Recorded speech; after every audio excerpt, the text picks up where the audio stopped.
The News from Lake Wobegon podcast is brought to you by Gold Medal Flour. With varieties from all-purpose to better for bread to whole wheat, Gold Medal makes flour for all your baking needs. Over 125 years of baking success. Well, it's been a quiet week in Lake Wobegon, Minnesota. My hometown out there on the edge of the prairie. Sort of felt as if it was going to be spring there for a while, and the icicles were dripping on the eaves, and then it turned cold again, and snow fell, and the wind blew it into your face so that you knew where you were and what time of year this was, so you did not get illusions about yourself or about this. We have a full moon this weekend. The Indians called this the snow moon because this was the time of the heaviest snowfall, and they also called it the hunger moon because they were tired of winter by about now, and they were thinking about something else. The Sioux and the Ojibwe did have aspirations to move off to the southwest and to become Navajo or Hopi. But they didn't have the job skills. They weren't able to make blankets. They had buffalo robes for blankets. They weren't able to weave the sort of blankets that would appeal to white consumers. And also they had no experience working with turquoise at all. Their idea of jewelry was to string cranberries, and that wasn't worth much, or to just take smooth stones and drill a hole in them. And so they never were able to leave here, those tribes, because of lack of job skills. They had to stay put, which is my story as well. I used to be fairly smart, and I knew something about electronics, and then I made the mistake of getting behind a microphone. And it's true what they say, you do not learn anything when you are talking. And so here I am, and this is all that I know how to do, is just to talk. And yes, the audience numbers are good, but a lot of those listeners are plants in greenhouses. They count those as well. My vocal range seems to be good for the production of certain kinds of flowers. And a lot of those listeners are millions of people in nursing homes who are unable to reach the radio dial. And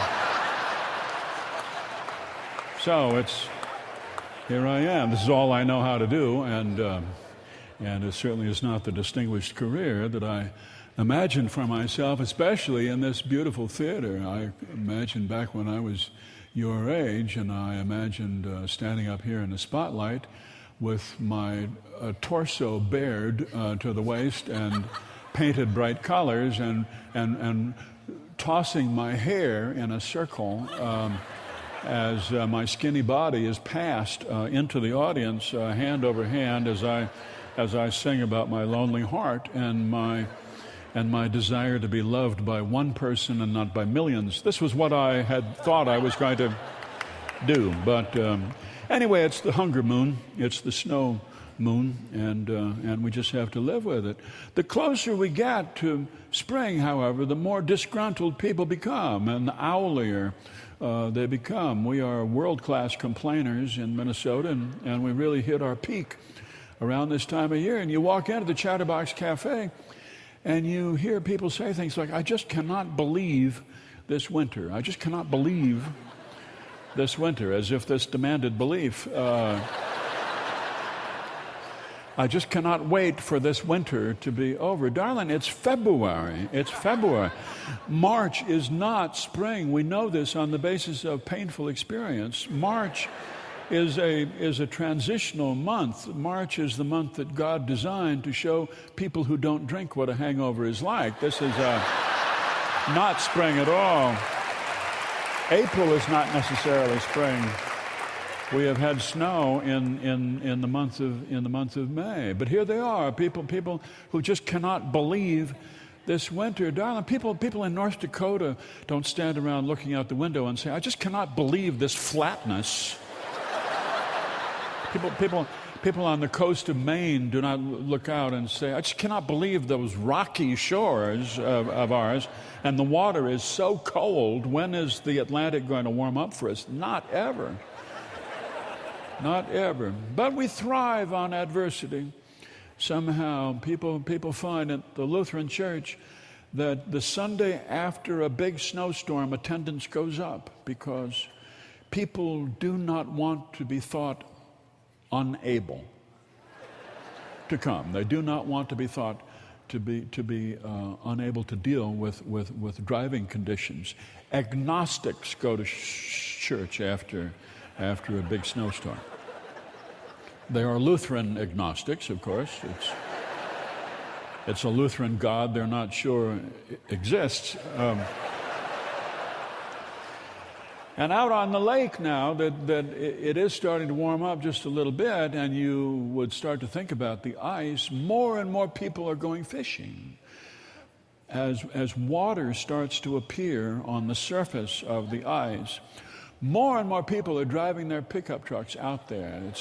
It's for the thrill of it, and to stand over a hole in the ice and to pull up a big walleye, even though you know of people who, as they pulled the walleye up from the hole, the additional weight of the walleye was just enough to send them down through the ice. Nonetheless, out in that imaginary city where they plow the roads between all the fishing shacks, and men sit out there and lead a monastic life and thinking, and then occasional hilarity and wild drunkenness, but thinking, brooding, meditating goes on out there on the lake. There was a big crowd at Our Lady of Perpetual Responsibility here this last Monday for the funeral of Mrs. Bomer, who died. She was from the family that owned and ran the Moonlight Bay Supper Club, and she was sort of a mysterious person. Nobody really knew her very well. She was so quiet and so restrained. And so because people did not know her, they felt obliged to go to her funeral in hopes that they might find out more. Her husband, Boomer Bomer, preceded her in death about 14 years ago. He was 67 years old, and he died when he ran off with a woman who was a bartender at the Moonlight Bay, Margot, and they were going to go off to San Diego, and he went to her condo and parked in the parking lot, and there, in anticipation of adultery, he had his fatal heart attack. You might want to think about this. He'd been faithful to his wife all these years, and now that he was finally going to be unfaithful after years of marriage, he thought he'd go all the way, and he had invested in first-class airline tickets out to San Diego and a suite at the Coronado Hotel, and he was thinking about what a wonderful time he would have with this beautiful younger woman who made the great Manhattans and the martinis and who told jokes, and nobody told Boomer Bomer jokes because he was such a big person and so imposing, and he frightened people. And he loved this joke of hers about the inspector going to the state insane asylum and seeing the beautiful gardens there, flower gardens and lawns. And here was a gardener working at it, and the inspector walked up and he said, "What company do you work for?" "Oh," the man said, "I'm an inmate here. I've been here for 10, 12 years. You do all this gardening?" "Yes, I do all this gardening." They talked for a while, and the gardener just seemed to be utterly normal and sensible. And the inspector said, "I'm going to write a letter to them and bring your case to their attention." "Yes, I wish you would." The man said, "I'm here as a result of a terrible mistake." "Well, okay." And they talked for a while, and then the inspector went to leave, and he walked across the grass, and he felt a brick hit him in the small of his back. And he turned, and the gardener said, "Don't forget to write that letter." That was a joke. That was Boomer Bomer's favorite joke. And people saw him in that blue car in the parking lot outside the condominium development, laughing and laughing and then clutching at his chest. And he fell across the steering wheel, and he was dead, probably laughing at that very joke. And so I told it not that well to spare you the same fate. Well, she ran the Moonlight Bay Supper Club after Boomer's death, and she hired a bartender named Leo, and she saved her money. She never drank herself. She never smoked. She never went dancing that anybody ever knew. She just sat off in the corner and looked at the accounts and worked at her calculator until finally she came to Detroit to visit her son who had moved here, and he brought her to the Fox Theater to see the annual Peruvian Review. I'm not sure they still do this, but there was a men's lodge here in Detroit called the Ancient and Honorable Order of Incas, and they would all come out here once a year and parade about this time of year, just in late February, early March.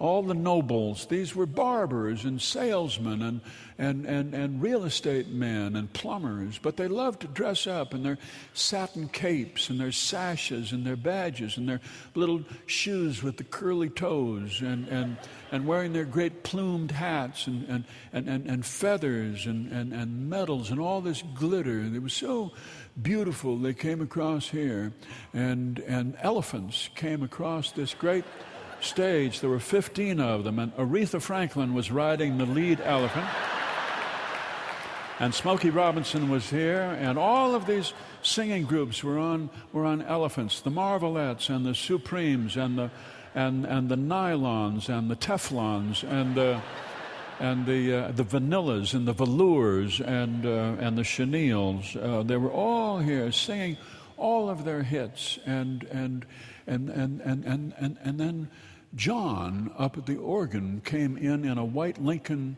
convertible, and he was wearing sealskin, white sealskin, and he got out and sat down at the organ, and he played None But the Lonely Heart, and he played themes from Carmen and from Aida, and he played the Battle Hymn of the Republic, and 100 Union soldiers came out here.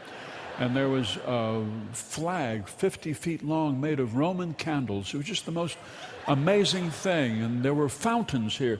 There were colored fountains that shot streams of water in different waving patterns like hula dancers here on the lip of the stage. And lights changed, and they turned silver and gold and red and orange and yellow. And she sat transfixed back there, thinking of all she had missed in her life.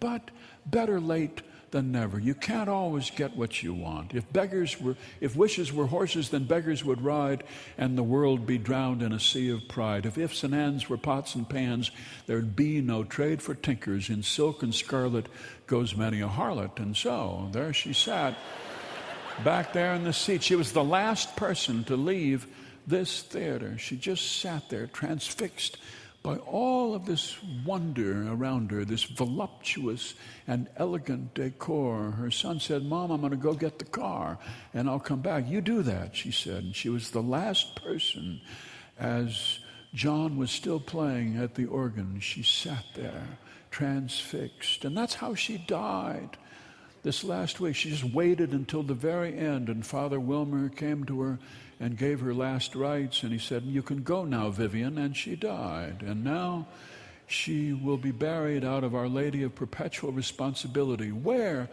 this last week a beautiful, beautiful marble elephant, 4 feet long, was delivered. It has a trunk that aims straight up, and water shoots out of it. And there are colored lights that turn that water gold and silver and yellow and orange and blue and green. What they will do with it, they have no idea. But it was her legacy and a souvenir of the Fox Theater in Detroit, Michigan. That's the news from Lake Wobegon, where all the women are strong, all the men are good looking, and all the children are above average. Hey, here's a note. If you are in a band or thinking about being in a band, our annual talent show is coming up on A Prairie Home Companion, and this year we're going to have a contest between bands. It's the Battle of the Bands, and it's going to take place in Newark, New Jersey on our April 17th broadcast. A band got more than 3 members. Well, at least 3 members. No limit on how many you can have, but at least you got to have 3. All musical genres are welcome. Don't have to sing. Can if you want. The whole contest is based on your band's ability to get people up out of their seats and on their feet and dancing.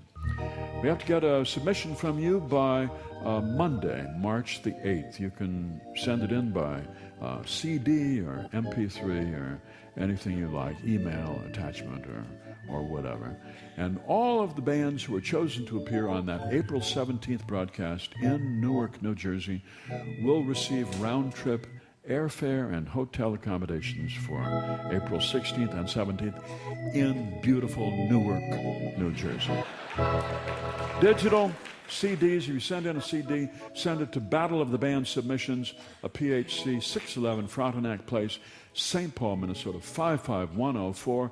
And to hear all of this again, you can visit our website, www.prairiehome.org. Battle of the Bands. The News from Lake Wobegon podcast is brought to you by Gold Medal Flour. With varieties from all-purpose to better for bread to whole wheat, Gold Medal makes flour for all your baking needs. Over 125 years of baking success.